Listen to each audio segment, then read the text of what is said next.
Vamos conversando aquí en Vladimir a la Una y lo hacemos ahora con Ugbel Roa, a quien le damos la bienvenida. Feliz año, Ugbel. Feliz año, Vladimir. Gracias por aceptar la invitación. Ugbel Roa, diputado del Partido Socialista Unido de Venezuela. Ugbel, el diputado Tomás Guanipa, bueno, tú lo escuchaste toda la entrevista. Él dice que está planteado un escenario que quizás le permita a la oposición obtener una amplia mayoría en la Asamblea Nacional. ¿Tú ves el 2015 el año en el cual el PSUV pierde mayoría en la Asamblea? Fíjate, primero buenas tardes a toda Venezuela, mi querido pueblo de Trujillo. Ahorita hablábamos por allá de la Ceiba, pueblos que siempre están pendientes, el Cenizo, la Mendoza. Fíjate, y por allá algún día. Con mucho cinismo y mucha caradurismo veíamos cómo a veces se intentan plantear o se hace gala de un escenario que ellos han provocado, ¿no? Nosotros creemos que el año 2014, si bien es cierto, fue un año de absoluto bombardeo contra la revolución bolivariana, bombardeo en todos los sentidos, tanto en lo económico como en lo político, porque vemos cómo se tejió toda una estrategia de buscar desestabilizar nuestra democracia. Vemos el 2015, nosotros estamos completamente seguros completamente confiados que nuestro pueblo ha madurado. Y nos da mucha risa cuando ellos dicen que que este modelo ha fracasado. Y lo asumo con mucha responsabilidad, porque vamos a evaluar números. Ellos a veces hablemos de números. Un país que tú no lo puedes analizar fuera del contexto internacional. ¿Por qué? Porque, bueno, sabemos la crisis global que existe a partir que se dio con la crisis inmobiliaria del 2008 y cómo esto arrasó todas las economías. Y a pesar de todo esto, gracias al modelo nuestro, nosotros hemos podido mantener la base por lo menos el desempleo lo hemos podido mantener en un 6, actualmente está en un 6,5%. De igual manera, hablaba de pensiones. ¿Cuándo estos señores se llegaron a preocupar por las pensiones de nuestro pueblo? Cuando llegó la revolución bolivariana solo eran 150.000, hoy hay más de 3 millones de pensionados. Entonces cuando tú ves todo esto, y estos son dos ejemplos, ni hablar de los programas de expansión y de inclusión que han permitido que ese 27% de personas que antes no podían consumir alimentos hoy puedan consumir alimentos, que ese montón de personas que estaban excluidas del sistema de formación escolar hoy puedan acceder no solamente a las escuelas, sino acceder a un programa de alimentación. Es decir, toda una serie de políticas sociales que para nosotros es inversión social, mientras que para ellos es gasto. Y como lo han dicho, ellos hablan de otro modelo y es bueno que lo diferencien. Por primera vez creo que escuchaba a un diputado que por primera vez se asumen que ellos no creen precisamente en el modelo que invita a la construcción de viviendas para los sectores populares. Ellos no creen en las misiones, ellos no creen en la misión Sucre, no creen en misión Robinson, ellos no creen en nada de esto que para nosotros ha sido la inclusión del pueblo. Ahora, ¿tú no crees, Ugbel, que la gente que hace cola en los supermercados para conseguir productos de primera necesidad o productos de consumo diario, pues, esa gente va a pesar o va a sopesar todo lo que ha obtenido el gobierno, pero también todos estos problemas a la hora de votar? ¿Crees que pueda pesar más, por ejemplo, el apego a las misiones, el apego a lo que ha sido, digamos, las pensiones, como tú muy bien lo señalabas, que la dificultad económica actual? ¿No crees que pese más la dificultad económica? Fíjate, la gente, nuestro pueblo, está claro que si bien es cierto, ha pasado, como te dije, un año difícil y que poco a poco hemos ido ajustando y se ha ido, porque aquí hay una realidad de fondo, y hay que decirlo, Vladimir. Nosotros lamentablemente tuvimos un sector empresarial irresponsable, porque por allí se dice no, que el Estado no entregó los recursos. Ya va. El Estado otorga, y lo digo cada vez que puedo, digo esto, el 96% de las divisas de este país la produce la industria petrolera, es decir, el Estado venezolano. Y ese 96%, el 70% de las divisas aquí se le otorga al sector privado para proveer bienes y servicios a las distintas cadenas de comercialización. ¿Cómo es posible que entonces nos digan que no hay guerra económica? Por supuesto que se buscó generar toda una situación de implosión social, jugando y haciendo ellos un doble rol. No asumieron su rol de empresario, sino que apostaron precisamente a implosionar la economía venezolana para a su vez desestabilizar nuestra democracia. Sin embargo, el pueblo está consciente. ¿Cuál es el plan que ellos plantean? Por ejemplo, te pongo un solo ejemplo. En la lucha contra el contrabando ellos han sido muy simplistas, muy simples lo plantean sus eruditos de la economía. Bueno, ajustemos los precios de los insumos y de la comida a los precios internacionales. Bueno, señores, la gente está clara, Vladimir, sabe que si un kilo de arroz que hoy puede adquirir entre 22 y 30 bolívares, entonces lo va a tener que adquirir ¿a cuánto? ¿A 200 bolívares el kilo? Eso es a lo que ellos juegan. ¿Cuánto va a costar entonces la carne, el pollo? Bueno, que ya está en los supermercados por encima de 300, 400 Pero en los casos, centros de abastecimiento público nosotros hemos logrado mantener una carne y un pollo que está regulado y que la mayoría de la población accede. Más de 16 millones de personas son atendidos por la red de abastecimiento público que tenemos, que es reconocido inclusive por la Organización de Naciones Unidas como la red de abastecimiento público más grande del mundo. Sin embargo, ayer leí un artículo en Aporrea, una alerta por un presunto desabastecimiento en el Bicentenario que está en Plaza Venezuela, el grande, ¿no? No, bueno, siempre se trata, como te decía, nosotros tenemos ahorita una gran batalla que dar todos los venezolanos y por eso es la importancia de que el pueblo asuma con conciencia cuál es la batalla que estamos dando. Por ejemplo, aquí se dan situaciones de bachaqueo, se dan situaciones de reventa de productos, esa gran batalla que estamos dando contra un elemento que se hace inclusive como un comportamiento en muchas zonas, inclusive cultural, donde ya la gente lo asume como un modus vivendi. Entonces, estas situaciones hay que... Ahora, ¿cómo piensan ustedes enfrentar la posibilidad de que se traduzca esto en un voto castigo? O sea, ¿cómo hacen para evitar que la gente no pague, digamos, o no le cobre al gobierno este tema del desabastecimiento, que no se lo cobre electoralmente en estas elecciones que vienen? Nosotros, como te decía, si bien es cierto, hay una molestia, puede existir una molestia, el pueblo está claro, que solo va a poder tener posibilidad de acceder a ese alimento que en muchas oportunidades le toca hacer cola, pero va a tener posibilidad en revolución.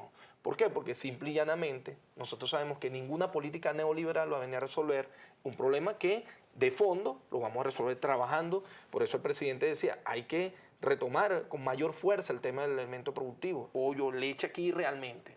No eran la mayoría de los venezolanos, podían comerse. Una familia promedio podía acceder a lo mejor a comer uno de estos alimentos una vez a la semana. Nosotros cuando tú evalúas el consumo proteico del país y la cantidad, inclusive el tamaño de la talla de los venezolanos, se ha incrementado. ¿Por qué? Porque ha podido consumir más alimentos. Ahora, para no ir a esos datos tan específicos y explicar lo que se ventila en estos momentos, ¿qué es lo que se quiere? Bueno, en primer lugar, estos señores asumen con un doble discurso muy grande. Primero, que no se desmarquen ellos de la salida. Ellos siempre estuvieron de acuerdo, tanto Capriles como Primero Justicia, siempre estuvieron de acuerdo con la salida, el famoso proyecto del 12 de febrero que liderizaba el que ahora ellos ni lo nombran, lo desechen, como es Leopoldo López, quien junto a María Machado pretendieron desestabilizar la democracia y generar una situación de enfrentamiento entre venezolanos y provocar a su vez una reacción militar. Eso estamos claros y ellos fueron partícipes de ello, que después se desmarcan. Y ahora, en esa pelea de pranes que muestran al país cuando no terminan de definir su liderazgo, tratan de embaucar a toda la población, porque ahí lo hacían en la Asamblea Nacional. Fueron irresponsables al decir que no presentaron ningunos nombres. ¿Cómo que no? Si hubo un acuerdo de Cámara. ¿Cómo que no? Si firmaron los nombres que iban para allá. Y si ellos firmaron ahí es porque esas personas que estaban presentándose en la Asamblea Nacional eran aptas para asumir ese cargo. Hablando de los poderes públicos. Los poderes públicos. Entonces después se echan para atrás. No se puede ser tan irresponsable. Y perdieron una oportunidad histórica. Porque las democracias, indistintamente de la polarización y del proyecto que cada uno represente, la democracia, precisamente la Constitución, que es nuestro gran contrato social, que es nuestro gran acuerdo nacional, la Constitución precisamente deja eso, crea esos mecanismos para que se den esos acuerdos, para que se den esas conversaciones, para conseguir esos venezolanos probos, tal como se propusieron y que están allí, que se nombraron. A muchos de ellos lo que hicieron fue burlarse de la intención de esas personas. Nosotros, por el contrario, entendimos y reivindicamos la calidad y creemos que ese Tribunal Supremo, tanto la Fiscalía General como la Contraloría, todos los poderes van a seguir dando una respuesta contundente y van a estar a la altura de lo que es la población. Decía Tomás Guanipa que el Contralor venía de ser, bueno, como efectivamente venía de ser, o Procurador General, estará en condiciones de cumplir con su rol de controlar al gobierno. Mira, ellos pareciera que todo el que ha trabajado en la Revolución Bolivariana automáticamente es corrupto, automáticamente es leproso, o sea, no puede. Nosotros tenemos la plena confianza en una persona proba, una persona no solamente por su formación académica, sino lo que ha sido la historia de la lucha, la historia de cómo ha sido un hombre de principio, y creemos que va a cumplir su rol efectivamente desde esa responsabilidad que ha asumido. O sea, ellos no pueden pretender que las personas sean, antes de asumir una responsabilidad, no hayan podido tener ningún tipo de actividad política, no hayan podido en algún momento haber estado trabajando en un sitio X o Y. O sea, y así fue la discriminación que aplicaron cuando, recuerdo que estábamos por nombrar, cuando se estaban designando inclusive los poderes, los comités de postulación, discriminaban a todo el que presentaba un nombre si había militado en el partido, si trabajaba inclusive en una institución pública, no, ese no va a ser una persona responsable, ese va a ser un títere del gobierno, no vale. Ellos están acostumbrados a eso porque esa es la mecánica bajo la cual ellos trabajaron, es el sistema bajo el cual ellos operaron que bastante daño le hizo a nuestro país. Hay muchos sectores, sobre todo bueno, los analistas económicos, que dicen que el gobierno, y lo decía también Guanipa, que el presidente Maduro hace anuncios de que vienen anuncios, pero no termina de concretar. ¿Qué pasa con medidas, por ejemplo, como el aumento de la gasolina? ¿Por qué no se adoptan? Si se ha dicho que hay terreno abonado para eso, ¿por qué no se termina de unificar el tipo de cambio? ¿Qué está pasando allí? Fíjate, el tema de la gasolina es un tema que nosotros yo creo que debe llamar a la reflexión a todos los venezolanos. Estamos hablando de 12.000 millones de dólares que se van por subsidio a la gasolina y que la población, el presidente invitó a un gran debate nacional y donde nosotros, y aquí digo, aquí es donde más se nota la carencia de no tener una posición seria en el país. Porque cuando estos temas ocurren y cuando tú hablamos del aumento de la gasolina, automáticamente lo relacionamos con lo que está ocurriendo en estos momentos con el precio del crudo venezolano. Entonces, cuando estos temas ocurren, en los países donde existen oposiciones de verdad, no títeres de imperio, en estos temas se dan conversaciones y se llegan a puntos de encuentro. Lamentablemente nosotros con una oposición donde no tienen voceros válidos, donde se desconocen unos a otros permanentemente, donde uno dice una cosa y automáticamente el otro la rechaza.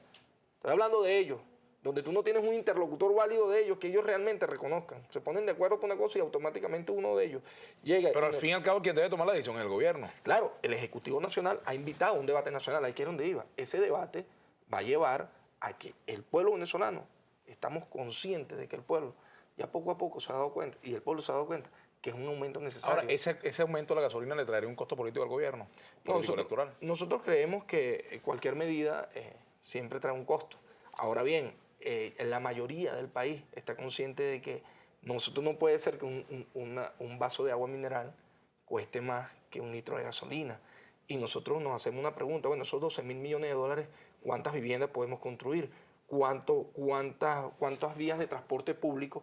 Porque en definitiva la calidad, la inversión, y lo hemos dicho, la inversión del Estado venezolano debe apuntar a mejorar la calidad del transporte masivo. Yo no es que estoy en contra de la gente que tiene vehículos, pero el transporte masivo, si nosotros tenemos una gran red de transporte masivo de calidad, en esa medida, tal vez el venezolano entienda por qué debe apelar a esa medida de transporte masivo en vez de usar el vehículo.